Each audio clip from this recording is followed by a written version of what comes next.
Iya kita makon sa Barangay Fatima sa New Washington. Iya kara sa may parola. Akon singa ni may nakita niya nga bangkay kita sang ka lalaki no nga posible ko no nga mga 4 to 5 days yun o nga nagapanyo ni na state of decomposition at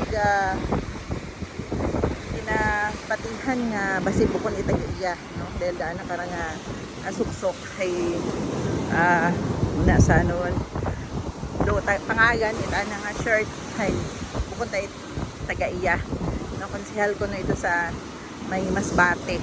So makaron ginahugat lang pero taga Punerarya no para nga ni nga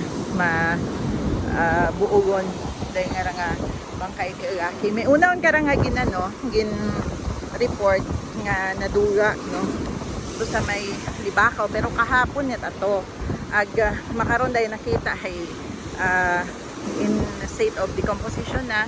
So nagapatiro MDRR o New Washington nga bukod at taga Libakaw nura lang nga nasapuan iya sa may Fatima sa Banwait, New Washington.